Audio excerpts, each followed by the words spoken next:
ఇప్పుడు కొత్త పదం వండుకున్నాడు. ఉద్యోగం బాగా జరిగింది, రిజర్వేషన్లు కోటాలో ఏవో తప్పులు జరిగాయని మాట్లాడు. అంటే ఒక నిలకడ లేదు, నిరంతరం ఏదో ఒక అబద్ధం చెప్పి ప్రజలకు మభ్య పెట్టాలని ప్రయత్నం చేస్తున్నారు. దీన్ని మనం ప్రజల్లో చైతన్యం చేయాలి. గొడ్డల పార్టీ నిన్న ఒక సంఘటన జరిగింది, అందరూ వినాలి. నంద్యాల జిల్లాలో ఆయన జీవితం, ఆయన కుటుంబ నేపథ్యం ప్రధాన అంశంగా ఏం తీసుకుంటాడంటే కులాల మధ్యన మతం వాళ్ళ మధ్య తగు పెడతాడు. రాష్ట్రాన్ని అల్లకల్లోలం చేయడంలో ఆయన కుటుంబం వెన్నతో పెట్టిన విద్య ఎప్పుడు మనుషుల మధ్యన తగులు పెట్టడం, కులాల మధ్య ప్రాంతాల మధ్యన తగులు పెట్టడం, అల్లకల్లోలాలు సృష్టించడం ఆ కుటుంబానికి ఉన్నటువంటి పెద్ద కార్యక్రమం అని చెప్పి తెలియజేస్తున్నా. నిన్ననే నంద్యాల జిల్లా దివంగత నేత రాజశేఖర్ రెడ్డి గారు, మాజీ ముఖ్యమంత్రి గారు, నంద్యాలలో ఒక విగ్రహం ఉంది. ఆ విగ్రహాన్ని ఒక వ్యక్తి పట్టపగలు విగ్రహం దగ్గరికి వెళ్ళి ఆ విగ్రహం తల్లరికేసి రాజశేఖర్ రెడ్డికి అవమానపరిచారు. ఎప్పుడైతే ఆ వీడియో బయటకు వచ్చిందో 6 నిమిషాల్లోనే సాక్షి టీవీల్లో, పేపర్లో, సోషల్ మీడియాలో ఎన్డీఏ ప్రభుత్వం, తెలుగుదేశం రాజశేఖర్ రెడ్డి తల నరికేశారని అల్లకల్లోలం చేయాలని చెప్పి ప్రయత్నం చేశారు. రాష్ట్రంలో విధ్వంసం చేయాలని ప్రయత్నం చేశారు. నువ్వు దొంగవని తెలిసి, నువ్వు క్రిమినల్ అని తెలిసి, నువ్వు ఒక గొడ్డల పార్టీ అధ్యక్షుడు అని తెలిసి 1000 కన్నుతో మేము ఎదురు చూస్తున్నాం. వెంటనే పోలీసులు రంగంలో దిగారు.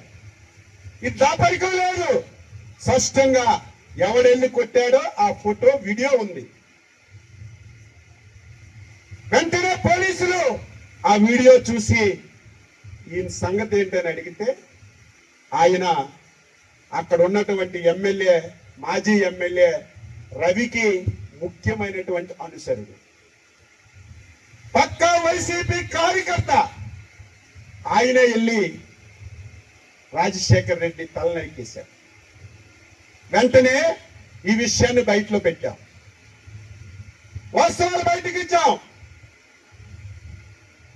ప్రజలకు తెలిసిపోయింది వీళ్ళు గొడ్డల పార్టీ అంటే ఇదే, సైకో పార్టీ అంటే ఇదే, వాళ్ళ తల్లు వాళ్ళే నరుక్కొని మన మీద పెట్టి మనకి ఇబ్బంది పెడతారు. మీరు ఈరోజు సాక్షి పేపర్ చదవండి. నేను ఇంటి గురించి ఈవేళ చదివాను పేపర్. వైసీపీకి ఎంతకంటే ప్రధాన అంశం ఏమైనా ఉంటుందా? నీ తండ్రి మాజీ ముఖ్యమంత్రి రాజశేఖర్ రెడ్డి తల నరికిస్తే ఫ్రంట్ పేజీలో రాసి నువ్వు చెప్పాలి కదా. భూతద్దంతో ఎదిగిన ఎక్కడ పెట్టలేదు. కారణం ఏంటి? వాళ్ళ కార్యకర్త నరికేశాడు. ఇది ఒక మెంటల్ పార్టీ, ఇది ఒక సైకో పార్టీ, ప్రజలకు తెలుస్తుందని చెప్పి సాక్షి పేపర్లో ఎక్కడ కూడా ఐటెం కనబడలేదు. అదే గాని ఇంకొక పార్టీ ఇంకొకరు చేస్తే నిన్న ఈవేళ ఇంకొక 10 రోజులు ఆ సాక్షి పేపర్ నిండా అదే, టీవీ నిండా అదే. అయితే ఎంత దుర్మార్గంగా వ్యవహరిస్తున్నాడో ప్రజలు అర్థం చేసుకోవాలని చెప్పి తెలియజేస్తున్నారు. అప్రమత్తంగా ఉండమని తెలియజేస్తున్నాను. ఇదేదో మా గురించి కాదు, ఆంధ్ర రాష్ట్రం గురించి. ఇప్పటికే ఆంధ్ర రాష్ట్రం చాలా అన్యాయానికి గురైంది. 5 సంవత్సరాలు ఆంధ్రప్రదేశ్ రాష్ట్రం అంటే ప్రతి ఒక్కరూ అసహించుకునే పరిస్థితికి తీసుకొచ్చారు. ఈ రాష్ట్రంలో ఎవరైనా సరే పరిశ్రమలు పెట్టాలంటే, ఎవరైనా సరే ఉపాధి ఇవ్వాలంటే ఆమడ దూరంలో పరిగెత్తేవాళ్ళు. మళ్ళీ ప్రజల అభిమానంతో ఎన్డీఏ ప్రభుత్వం అధికారంలోకి వచ్చి 24 మాసాల్లో మళ్ళీ పారిశ్రామికవేత్తలకి ఒక నమ్మకాన్ని కలిగించి, మళ్ళీ రాష్ట్రం పైన ఒక నమ్మకాన్ని సృష్టించి 24 మాసాల్లో 24 లక్షల కోట్ల రూపాయలు పెట్టుబడులు తెచ్చాం. 24 లక్షల మందికి ఉద్యోగాలు ఇవ్వడానికి శరవేగంతో నారా లోకేష్ బాబు నాయకత్వంలో పనిచేస్తున్నాం. ఇదేదో పెట్టుబడులు వచ్చాయని మైకులో చెప్పడం కాదు. ఏ ఊరిలో ఏ పరిశ్రమ వస్తుంది, వాళ్ళకి ఎంత భూమి ఇచ్చాం, ఎప్పటికి పూర్తి చేస్తారు, ఎప్పుడు ఓపెనింగ్ చేస్తారని డేట్లు పెట్టి ఈరోజు క్లోజ్ గా చూస్తున్నాం. 24 లక్షల ఉద్యోగాలు ఏదో మైక్ పెట్టి చెప్పడం కాదు. మీరు ఎక్కడ కంప్యూటర్లో కొట్టినా ఏ జిల్లాలో ఎన్ని పరిశ్రమలు వచ్చాయి, ఏ పరిశ్రమలో ఎంతమందికి ఉద్యోగాలు వచ్చాయని స్పష్టంగా చెప్పి ప్రయత్నం చేస్తున్నాం. 24 మాసాల్లో మన ఉత్తరాంధ్రకి తీరని ద్రోహం చేశారు. ఉత్తరాంధ్ర విశాఖపట్నానికి మొన్నటి వరకు రాజధాని అని చెప్పాడు ఎలక్షన్ల ముందు. అంటే ఉత్తరాంధ్ర తెలుగుదేశం పార్టీ కంచుకోట, అక్కడేదో రాజధాని అంటే ఉత్తరాంధ్ర ప్రజలు నాకేదో ఓట్లేసి అందలం ఎక్కిస్తారనుకున్నాడు. జగన్మోహన్ రెడ్డి గొడ్డల పార్టీ అధ్యక్ష, ఉత్తరాంధ్ర ప్రజల అమాయకులు కాదు. మొన్న 2024 ఎలక్షన్లలో కర్ర కాల్చి వాత పెట్టారు. 3 జిల్లాల్లో ఒక్క సీటు కూడా గెలిపించకుండా తెలుగుదేశం పార్టీ ఎన్డీఏ ఈ ప్రాంతానికి అభివృద్ధి చేసిందని నమ్మకంతో ఓట్లేసి అయినా సిగ్గులేదు. ఒకసారి ప్రజలు చీగొడితే చేతికలిస్తే కొంతైనా మార్పు రావాలి కదా. మళ్ళీ అదే కుయ్యంతులు, అదే కుతంత్రాలు మళ్ళీ కొనసాగిస్తున్నాడు. అందుకే గ్రామ గ్రామానికి తిరిగి వాస్తవాల ప్రజలకు చెప్పి గొడ్డల పార్టీని సమాధి జరిగే వరకు, భూస్థాపితమయ్యే వరకు ప్రతి ఒక్కరూ కాలికి గద్ద కట్టుకొని అవాస్తవాలు మాట్లాడవలసిన అవసరం లేదు. వాస్తవాలే మనం చెప్తామని చెప్పి తెలియజేస్తున్నాం.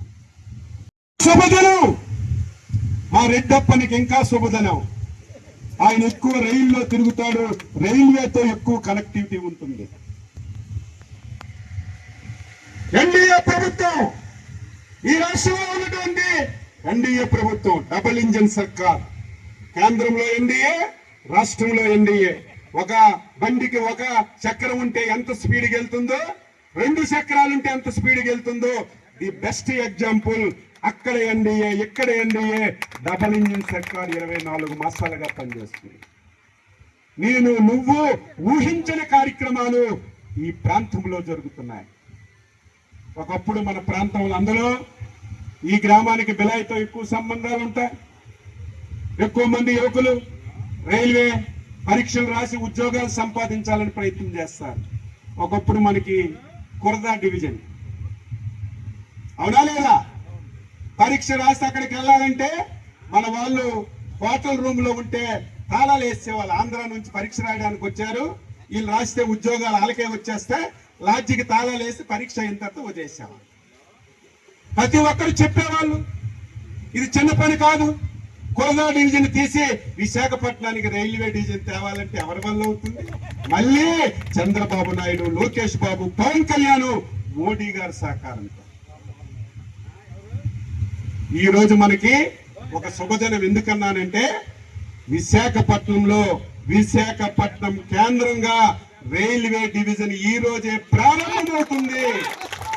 ఈ రోజు నుంచి విశాఖపట్నం నుంచే మన రైల్వే కార్యక్రమాలన్నీ ప్రారంభిస్తాయి. ఎవరికైనా కొత్త ట్రైన్ కావాలన్నా, కొత్తగా ఉద్యోగాలు కావాలన్నా, రైల్వే ఏ సమస్య పరిష్కరించాలన్నా ఢిల్లీ వరకు వెళ్ళక్కర్లేదు, వైజాగ్ లో కూర్చునే పరిష్కారం చూపించు. దీనికి ఈరోజు విజయోత్సవంగా మన సెంట్రల్ మినిస్టర్ రామ్మోహన్ నాయుడు ఇచ్చాపురం నుంచి ట్రైన్లో వస్తున్నాడు.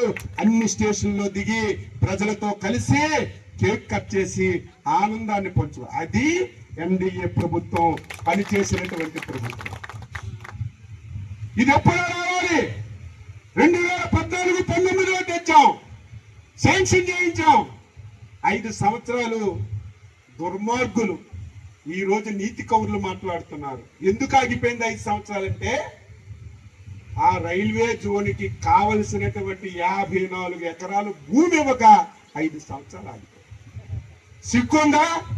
ఉత్తరాంధ్ర నాయకులను తిరుగుతున్నటువంటి మీకు సిగ్గుంటే ఆయనకి మీరు ఒత్తాసు పలుకుతుంటే నేను సిగ్గుపడుతున్నాను. 54 ఎకరాలు రైల్వే జోన్కి ఇవ్వాల్సింది ఇవ్వకుండా 5 సంవత్సరాలు జోన్ అడ్డు పెట్టాం.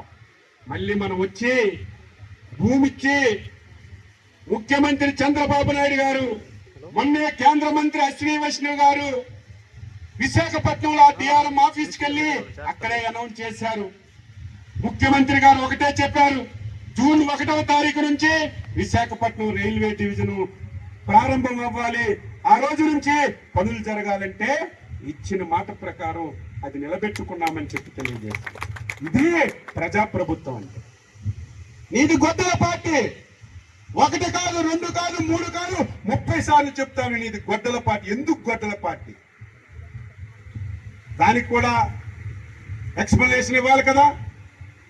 అపోజిషన్ లో ఉన్నప్పుడు నీకు నువ్వే పొడుచుకొని కోడికత్తెని రామాడు, నీ వాళ్ళతోనే రాయి శ్రీకొంచుకొని గులకరాయి అని చెప్తా.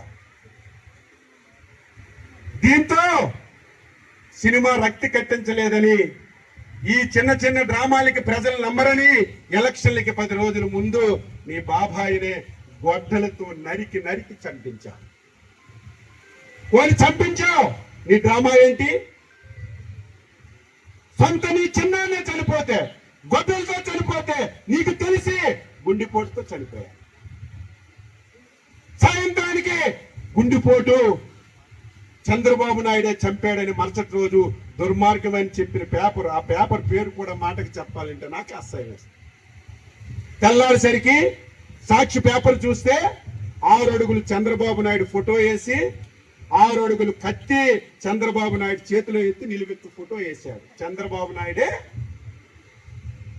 మా బాబాయిని చంపేశాడు, అయ్యయ్యో మా తాత చచ్చిపోయాడు, అయ్యయ్యో మా నాన్న చచ్చిపోయాడు, అయ్యయ్యో నాకు మిగిలినోడు మా బాబాయ్ ఈయనకి చంపేశారని అందరికీ సింపతి చేసి 2019లో ఎన్నికల్లో గెలిచారు. ఒకసారి చేస్తే నమ్ముతారు, నిన్ను జీవితంలో ఆంధ్రప్రదేశ్ ప్రజలు నమ్మరని చెప్పి తెలియజేస్తున్నాను. ఇదేదో మా గురించి కాదు, ఈ రాష్ట్ర భవిష్యత్తు గురించి చెప్తున్నాను. మళ్ళీ మొదలు పెట్టాడు. నిన్న తలనరికేసి మన మీద పెట్టాలి. మన గుంటూరు పలకరింపుకెళ్ళి నీ కారు మీద ఒక తలకాయి తాటికాయకి వచ్చినట్టు కోసేసి అది కూడా మనమే చేసామని చెప్తాడు. లేకపోతే కులాల మధ్యన మీద పెడతాడు. ఈ పరిస్థితులన్నీ గతంలో గమనించక అప్రమత్తంగా ఉండి నువ్వు వేషాలు వేసావు, కానీ ఈసారి నీకు ఆ వేషాలు జరగనివ్వమని ఈ సందర్భంగా తెలియజేస్తున్నాను. అందరూ ఉన్నారు, ఇది ప్రజల్లోకి తీసుకెళ్ళాలి, ఎక్కడికక్కడ మాట్లాడాలి. అభివృద్ధి సంక్షేమం నాకు వదలండి, అది నా బాధ్యత. మీకు ఇచ్చిన మాట ప్రకారం ప్రతి గ్రామంలో ప్రతి నాయకుడు తెలుగుదేశం నాయకుడు అంటే ఇలాగుండాలి, శబాష్ అని మీకు సెల్యూట్ కొట్టే విధంగా, మీకు గౌరవించే విధంగా చేసే బాధ్యత నేను తీసుకుంటాను. ఏం కావాలి ప్రజలకి? వాళ్ళకు సదుపాయాలు కావాలి, వాళ్ళకి అవసరమైన నీడ్స్ కావాలి, ప్రభుత్వం ఇస్తున్న సంక్షేమ పథకాలు అందాలి. దీనన్నిటికీ మించి చాలా మంది చదువుకున్న యువకులు ఉన్నారు, ఉద్యోగాలు కావాలి. ఆ ఉద్యోగాల గురించే చాలా ప్రయత్నం చేస్తున్నాం. మొన్నే మాట్లాడాను లక్ష్మీపురంలో, మళ్ళీ మాట్లాడుతున్నాను. ఉద్యోగాలు కావాలన్నా, పరిశ్రమలు రావాలన్నా ప్రజలు సహకరించకపోతే రాదు. ప్రజలు సహకరించకపోతే ఏ పరిశ్రమ రాదు. గాల్లో పరిశ్రమలు కట్టలేం, ఆకాశం మీద కట్టలేం, భూమి మీదే కట్టాలి. అలాగని చెప్పి గత వైసీపీ ప్రభుత్వం లాగా, గొడ్డల పార్టీ లాగా ఎవరిని మోసం చేయము.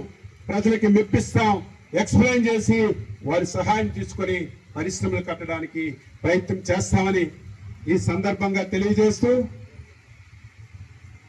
మళ్ళీ మీ అందరికీ కోరుతున్నాను, ఈ విషయాలన్నీ ప్రజల్లో చెప్పండి. ఇప్పుడే పోటాడ వాళ్ళు చెప్పారు గడ్డ గురించి.